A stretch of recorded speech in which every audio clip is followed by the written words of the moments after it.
Fala meus amigos, estou de volta para mais um vídeo e dessa vez para falar de Kampi Kisuge. E nesse vídeo eu quero falar sobre os dois últimos episódios, algumas coisas, algumas diferenças do mangá e também dar uma palhinha do que está por vir na obra. Então, para saber mais sobre tudo isso, vem comigo e bora lá!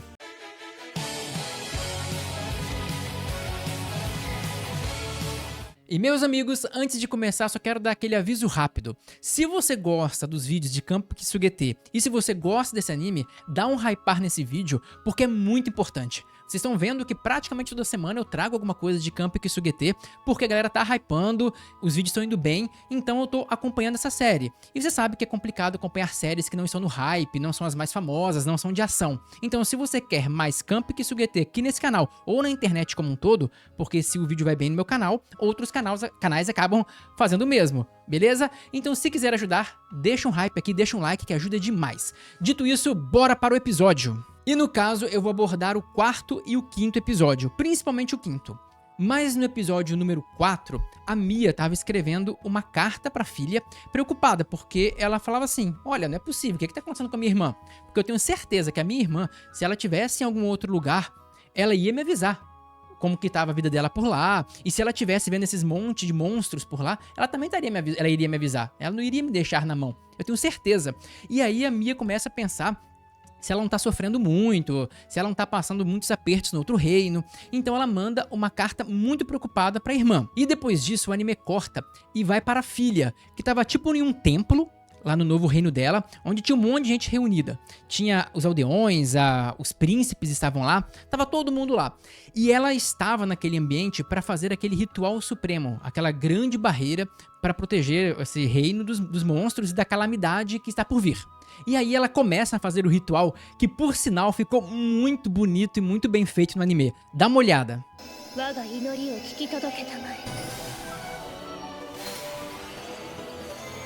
E logo em seguida, a filha diz que terminou o ritual, mas ela fica estranhamente cansada, porque ela diz que esse era um ritual que qualquer um conseguiria fazer. Mas você pode ver que era como se ela tivesse usado muita força para fazer esse ritual, o que pareceu um tantinho estranho. E logo depois que ela acaba de fazer o ritual, é que vem uma parte que vocês têm que prestar muita atenção, que no mangá não tem essa parte. Essa parte foi tirada de outro local e colocada aqui. Que você pode ver que quando ela termina, a tela meio que escurece e ela ouve uma voz de alguém falando. Então, uma voz meio macabra, vinda de uma escuridão, disse que encontrou ela. E dali você já começa a pelo menos cogitar algumas coisas. Porque vocês lembram que foi uma parente da filha, uma antecessora da filha, que selou o Asmodeus, espero não estar errando o nome do demônio, que foi aquele demônio que veio há 400 anos atrás, que exterminou um monte de gente, e aí teve uma santa que era da família da filha, que selou ele. Então vocês começam a perceber que tem algo aí, porque esse demônio parece já estar ativo, né, agora que o mundo dele está se intercalando com o nosso, está se aproximando do nosso, ele parece já estar ativo, e ele estava observando quem é que tem o poder para fazer essa barreira suprema, porque ele deduziu que essa barreira suprema seria feita por uma descendente dessa pessoa que selou ele, que provavelmente seria o grande risco para ele, e a pessoa que ele deveria exterminar, não é? Então, ao que tudo indica, foi isso, esse demônio meio que localizou ela e já sabe aonde está a grande inimiga dele, o que é um presságio de algum problema muito sério. Só que logo depois veio um monte de gente cumprimentar ela, elogiar ela e tudo mais, e ela acabou não prestando muita atenção nisso, né? O que é um problema, porque provavelmente eles trouxeram uma coisa lá da frente e não tinha como ficar colocando muitos pensamentos nela, porque senão ia alongar demais. Então acabou que ficou um pouco estranho nesse ponto. E então o anime continua e logo depois tem uma cena que é relativamente importante, no qual a filha tá falando com um segundo príncipe e eles estão lá do lado de fora, tipo numa cabaninha lá do lado de fora. E ali o príncipe ele fala duas coisas interessantes. A primeira é que na cena passada, que foi a cena que ela fez a barreira, o primeiro príncipe, falou o seguinte: valeu a pena arranjar uma briga com meu irmão para trazer você para esse reino. E aí ele tenta se justificar, ele tenta explicar para a filha o que aconteceu. E é aqui que começam umas diferenças interessantes entre os dois príncipes. Porque o príncipe mais velho, ele que deu a ideia de comprar a filha. Enquanto o segundo príncipe, ele falou que não queria, que ele achava ruim, achava meio que inaceitável você pagar por uma santa, como se estivesse comprando alguém com dinheiro. Então eles têm umas visões meio diferentes e até brigam às vezes com isso. E eu até gostaria de deixar esse vídeo mais interativo, perguntando pra você, que tipo de pessoa você se parece ou que tipo de pessoa você prefere? Porque aqui temos dois tipos de mentalidade. O príncipe mais velho, aquele de cabelo comprido, ele é muito mais pragmático. Você vê que ele faz uns cálculos, meio que o cálculo dele é pensando no bem geral e no bem do reino dele. Então, se tiver que comprar a santa, não é que ele gosta. Isso não é legal. Com certeza não é uma coisa que ele faz com prazer. Mas ele faz. Ele coloca o pragmatismo, o bem do reino, acima de qualquer outra coisa. Enquanto o segundo príncipe, ele é mais idealista. Ele é mais aquele cara que fala, olha, isso é errado, eu não vou fazer isso, não importa o quê. Então aqui já tem uma diferença entre os dois. E qual que você prefere? Qual dos dois você acha mais exemplar e um tipo melhor de pessoa? Ou qual tipo de pessoa você gostaria de ser ou ter ao seu lado? Deixa aqui nos comentários que eu vou adorar saber. Mas então, continuando, o segundo príncipe, que é o Oswald, ele explica pra filha que eles brigaram por isso, eles tiveram esse desentendimento, mas agora já tá tudo certo. E o segundo ponto que ele queria tratar é sobre a possibilidade dela dar aula para uma outra pessoa. No caso é uma santa, a quarta santa de uma família, ou seja, alguém com pouca relevância, que é de um reino aliado, mas que ela queria vir aqui para aprender essa grande magia que ela fez, esse campo anti-magia, o antidemônio supremo que a filha fez. E aí, ele pediu para ela, você pode ensinar essa garota? Porque ela é de um reino aliado. E aí, a filha falou que pode, não tem problema, e aí eles fizeram esse acordo. Mas logo depois o anime corta e mostra também a filha, já lá na mansão dela, e recebendo uma carta da Mia. Só que a carta da Mia revelava que a Mia estava preocupada porque não tinha recebido nenhuma carta dela, o que mostra pra filha de que os pais dela estão avacalhando, porque ela tá mandando a carta, a própria galera da mansão, os servos dela, falaram que confirmaram, que foi confirmado que a carta foi entregue pra família dela, mas a Mia não estava sabendo. Então, os pais idiotas dela estavam queimando ou escondendo as cartas. E aí, logo depois, apareceu uma outra personagem, que é tipo uma ninjinha, que é essa garota que vai estar aqui na tela, que ficou de entregar a carta diretamente nas mãos da Mia. Então, a filha falou, você entrega essa carta pra ela? Ela falou, entrego, sem problemas. E se você puder ajudar ou tirar a minha irmã de algum problema, tire. E agora a ninjinha vai para o antigo reino da filha. Mas nesse momento o anime dá um corte e mostra a Mia. Primeiro que ela tá fazendo umas barreiras lá, e tem aquele bando de soldado puxa-saco falando que ela é incrível e sei lá o quê, que ela faz as barreiras mais rápidas do que a filha, e ela até fala que realmente ela é mais rápida, só que as barreiras dela são fracas, então ela tem que fazer 2 ou 3 camadas, o que faz com que ela demore até mais tempo para fazer uma barreira com a mesma eficiência da irmã. E aí depois começa a aparecer um monte de monstro, ela começa a lutar, e você vê que os guardas de lá são os inúteis, né? Eles não estão acostumados a combate, porque era sempre a filha, então eles dão no pé e abandonam a coitada para trás. E aí depois que ela mata os monstros, aparece a ninjinha. E para resumir tudo, a ninjinha entrega uma carta pra Mia e a Mia pede pra ela aparecer no quarto dela. E assim ela faz. Aí logo depois essa ninja vai no quarto da Mia e explica a situação toda, inclusive de que a filha mandou cartas pra ela sim, só que os pais não deixaram as cartas chegar até ela, e faz um convite. Fala assim, você quer vir conosco? Você quer vir comigo, no caso? Que eu posso tirar daqui facilmente e levar você pra perto da sua irmã. Você quer ou não quer?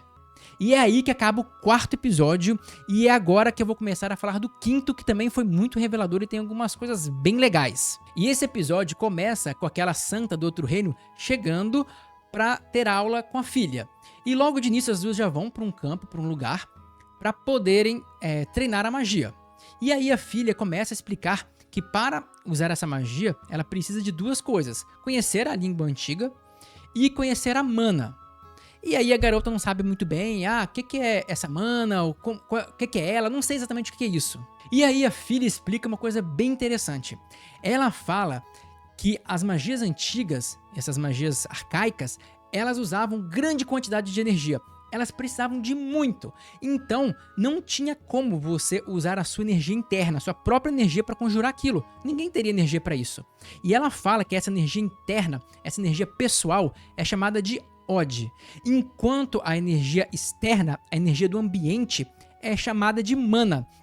E isso é muito legal, porque existem vários conceitos desses, em várias mitologias, em várias crenças, que isso é real, que existe uma ânima, uma força que anima e que dá vida a todas as coisas, que é o equivalente a mana, que é uma energia neutra, uma energia natural, e uma vez que você absorve essa mana através de alimento, do sono ou de qualquer outra coisa, essa energia neutra, ela vira uma energia pessoal, uma energia com as suas características, com a sua digital energética.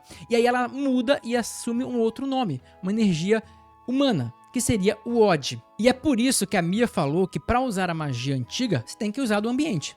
Porque é impossível uma pessoa ter tanta magia assim para fazer aquela barreirona gigante. E é por isso que é estranho a filha ter ficado tão cansada, né? Já que ela usou energia do ambiente, isso é um pouco estranho. Mas logo depois tem uma conversinha legal também sobre o livro que ela escreveu, né? Os livros que ela escreveu, porque ela tinha escrito alguns livros quando ela estava no reino antigo dela. Mas os livros dela foram mal vistos, queimados, etc. Mas em outros lugares, o livro dela é muito bem aceito e mudou a vida dessa garota. Porque o que inspirou essa menina a continuar como santa, mesmo sendo a quarta na linha da família dela, foi exatamente esse livro, que ela disse que tem uma visão muito profissional, muito imparcial.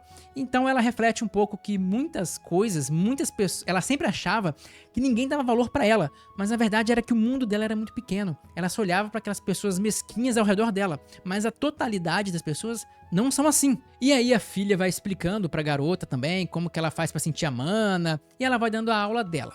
Mas assim que acaba a aula, o anime corta e mostra já a filha lá no quarto dela e o Leonardo falando que arranjou uma carroça pra ela, pra levar ela pra algum lugar.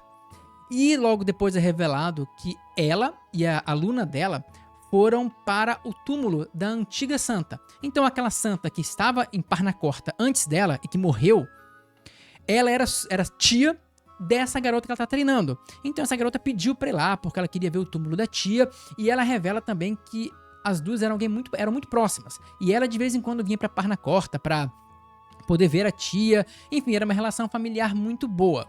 E quando eles estão lá, aparece o primeiro príncipe, que se não me engano o nome dele se pronuncia Reinhardt, ou coisa assim. Aí ele chega lá, coloca flores no túmulo dela, e a filha fala, nossa, você se importava com ela, né? E ele fala, ela era minha noiva. E pelo jeito que ele falou, e pelo jeito que ele contou e pelas expressões dele, ficou claro o quanto que ele ainda gosta e o quanto que ele ainda se importa com ela. Tanto que a filha percebeu o amor dele pela quase esposa dele. E o que eu achei legal nesse momento foram duas coisas que é bom vocês se atentarem. A primeira, eu não sei se foi uma sensação minha, mas eu achei que a presença dele nesse episódio, nesse momento, foi tão forte, tão marcante, o jeito que ele apareceu, sei lá, até as roupas, a postura dele, eu achei sensacional. E o segundo é o seguinte, é o fato de que ele ainda gosta da antiga esposa, ou quase esposa. E vocês lembram que ele confundiu a Grace, que é aquela aluna da filha, com a ex-esposa dele? Será que pode rolar uma coisa daí? E aí você começa a pensar, ou será que a Mia um dia vai pra esse reino? E será que eles vão se encontrar? O que vai sair daí? Qual que vai ser a função desse cara, visto que até agora a filha tá muito mais próxima do Oswald? Ou será que ele vai também entrar nessa? Então, esse episódio é aquele que joga uma faísquinha, uma coisa ali pra te deixar curioso. E, olha, se eu não conhecesse um pouco mais do mangá, eu estaria bem curioso. E depois desse momento bacana, tem uma outra cena no qual a filha tá lá com a Lena, e a garota que tá shippando ela com o Oswald, de qualquer jeito, mandou ela fazer uma entrega. Que era pra quem? Pro príncipe, pro Oswald. Aí ela chega lá, ou ele tá tirando uma de camponês, ele tá dando uma de agricultor. Tava lá cuidando da hortinha dele, ela entrega e já tenta ir embora, mas ele fala, não, calma, vem comer comigo aqui. Aí eles vão lá, começam a fazer o almoço deles, e a filha começa a ficar assim, tipo, por que esse cara tem essa horta? Por que um príncipe fica mexendo numa horta, trabalhando com planta? E aí ele percebe essa curiosidade dela e fala o seguinte, olha, a verdade é que eu sou completamente desinteressado pelo reino. Eu não quero virar rei, não tenho a menor intenção disso, e tem uns putos, uns chatos, uns nobres, que ficam querendo fazer uma facção, querendo se organizar ao meu redor e me incentivar a entrar na briga com meu irmão pelo reino. Ele falou, não, eu amo meu reino, eu amo minha família, mas eu não quero essa vida, eu não quero nem ser rei, muito menos entrar em conflito com meu irmão pelo trono, sabe? Então, eu decidi, isso Oswald falando, eu decidi viver como um aldeão, meio que me mostrar completamente desinteressado com os assuntos do reino, parecer um cara irresponsável, um cara desligado, para que ninguém ficasse me enchendo o saco. E aqui é o segundo ponto de diferença entre os dois príncipes. Você vê que o Oswald, ele tem uma pegada muito mais bon vivant. Ele quer viver a vida bem, ele já tem tudo que ele precisa, ele não quer se meter em problemas dos reinos, ele não quer viver de burocracia, ele não quer isso pra vida dele. Enquanto o irmão dele, sendo muito mais pragmático, ele se atolou no trabalho, principalmente após a morte do amor dele. Então ele fica lá trabalhando o tempo inteiro. E essa diferença eu achei legal, porque o Reinhardt, ele é muito mais sério. Você vê como que ele leva a sério a função do rei, ele falava que o rei tem que proteger a santa,